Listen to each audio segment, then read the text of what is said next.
boy, for the first time ever, we have a boss on Chimps mode. So this means we can't lose a single life, we have no monkey knowledge, we cannot sell our towers, we cannot farm, we also don't have access to the super, and no paragons. For the normal version, the modifiers are 65% mob speed, 250% mob health, 50% boss health, and 50% boss speed. And I'm pretty sure these two stack together because the boss is also a Moab, so that would be about 32% speed and about 25% more HP. In this video I'm gonna try both normal and elite, my first attempts, and we're gonna see how I get on with it. And this is Chimps mode, so you can't sell, so you really need to plan out your entire setup ahead of time, so we're going into sandbox to begin with. Now, believe it or not, I don't think that this boss is going to be particularly hard. Like, compared to some of the other bosses we've seen, I think this is gonna be pretty easy, at least the normal version. Reason being, I mean, think Bloonarius least cash. I mean, the solution is Avatar Wrath, right?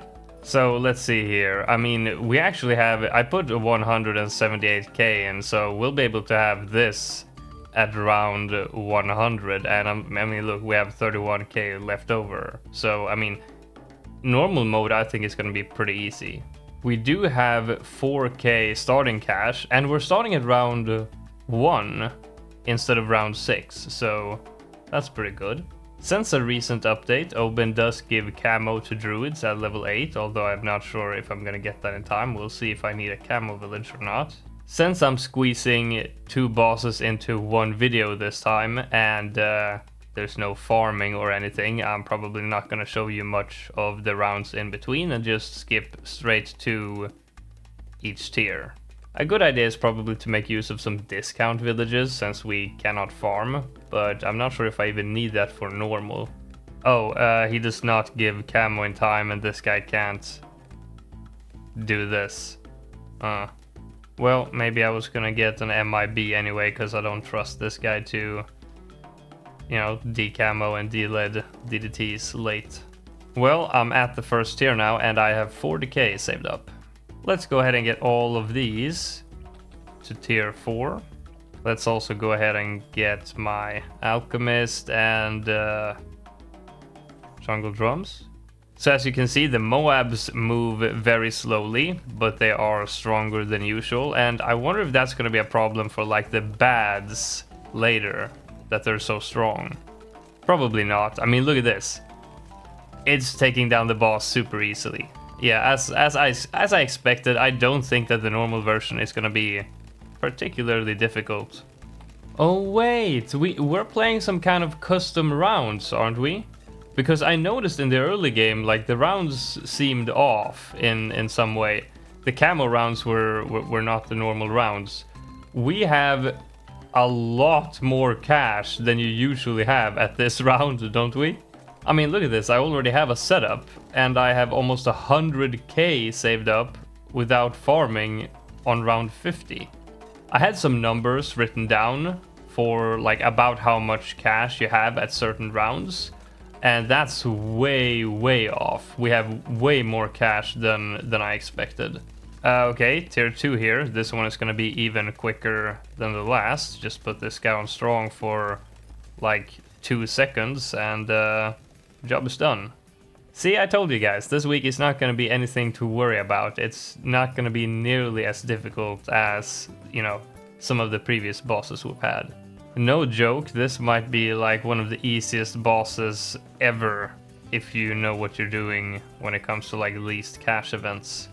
For tier 3, I've added a glue storm, an overclock, S-Brit, normal Brit, and I think I'm also going to go ahead and get permabrew.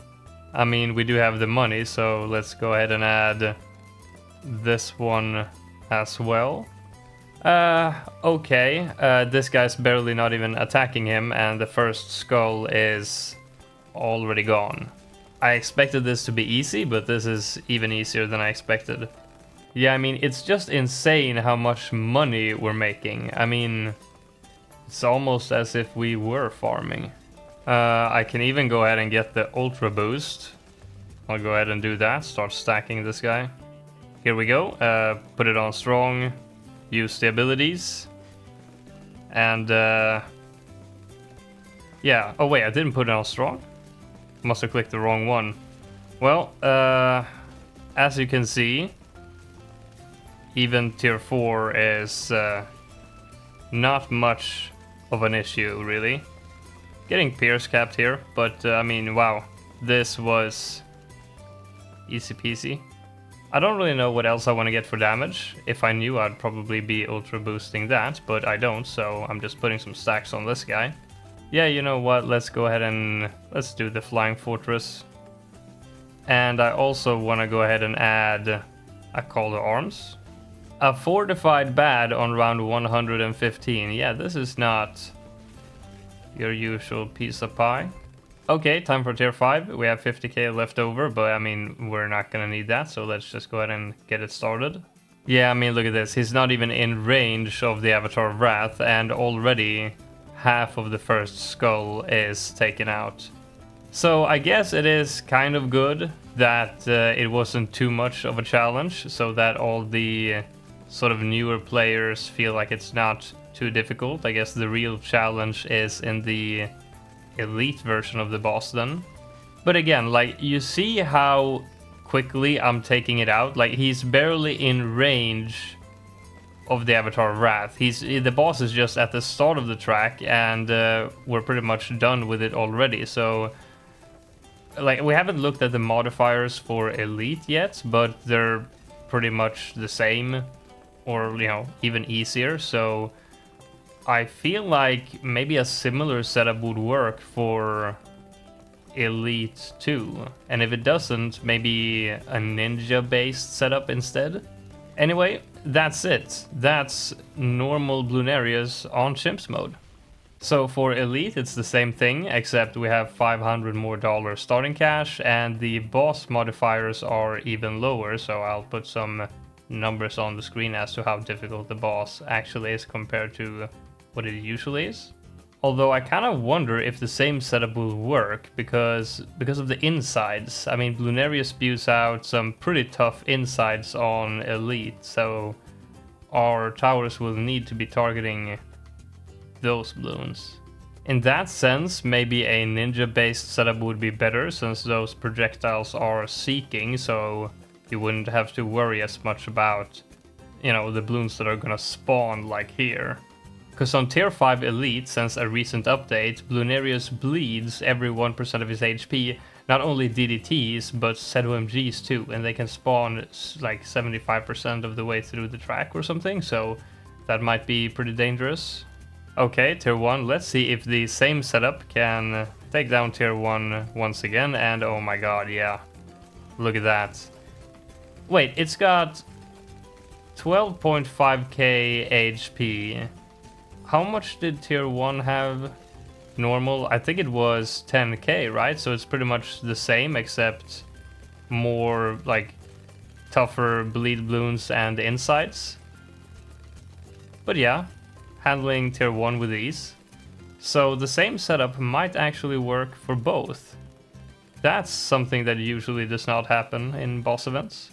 Time for tier 2, similar setup as last time, and again it looks to be absolutely shredding the boss, as expected. Really much balloons here. Oh wow, wait. Do I need to switch this guy to first every once in a while? Or are we good? Oh wow. Yeah, I need to switch that to first. Okay, so perhaps not as easy as on normal, but almost. Oh, there we go. Took like 10 seconds.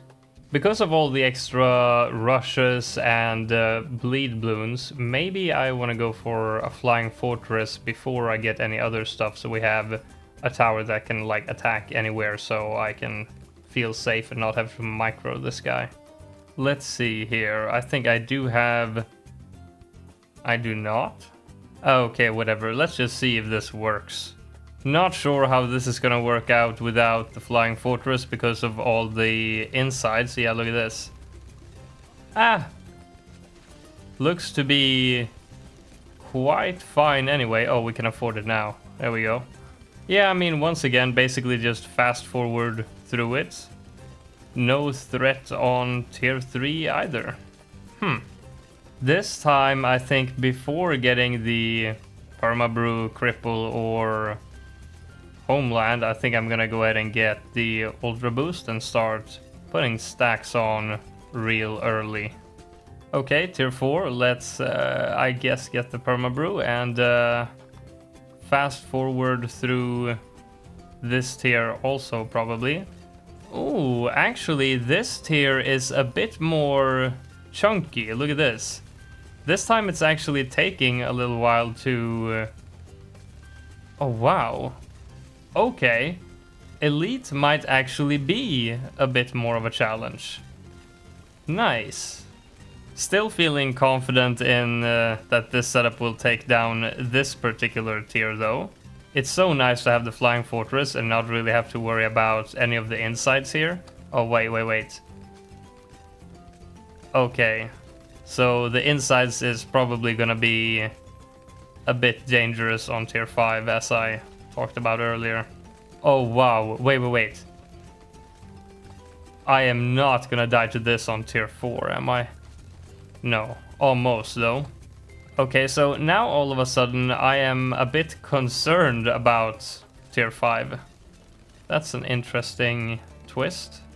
I also feel like somehow I have less money than last time. Is Elite on a different difficulty?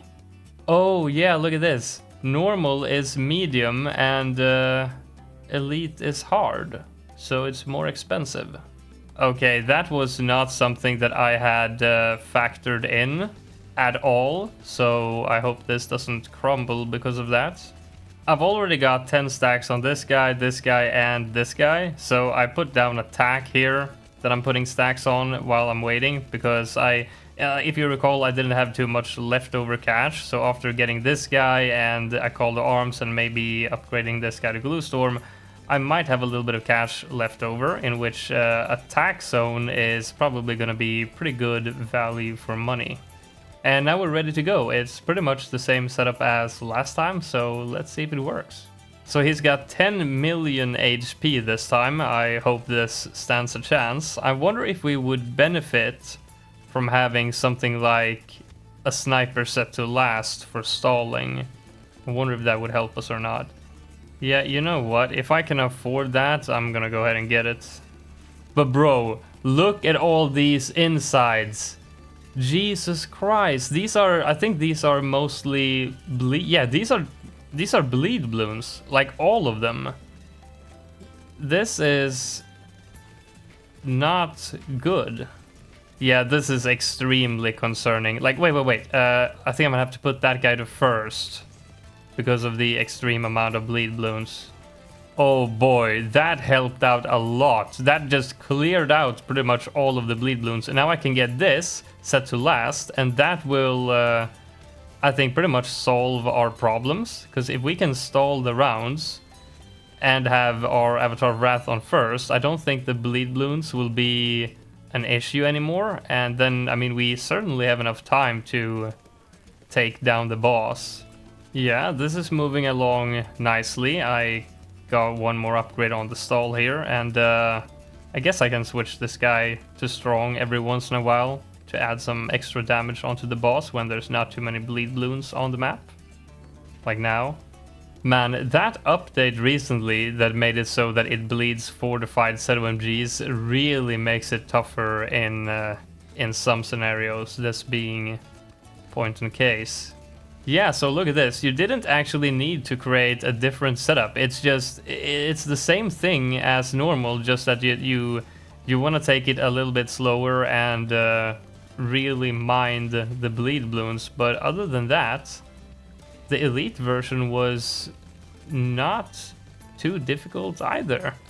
Elite balloon areas on Chimps mode. That's not something I expected to see anytime soon. Pop count check, we got 26 mil, 46, 5, and 800k. So coming into this, I expected it to be a lot easier than some would think, and indeed it was, especially because of the enormous amounts of extra cash that you got. Without that, this would have been really tough for Elite, but still very doable on normal. A Chimps mode boss is something that a lot of people have been wanting to see for a long time now, so I'm really happy that they decided to try it. Let me know what you guys think about this week's boss event in the comments below, and I'll see you in the next one.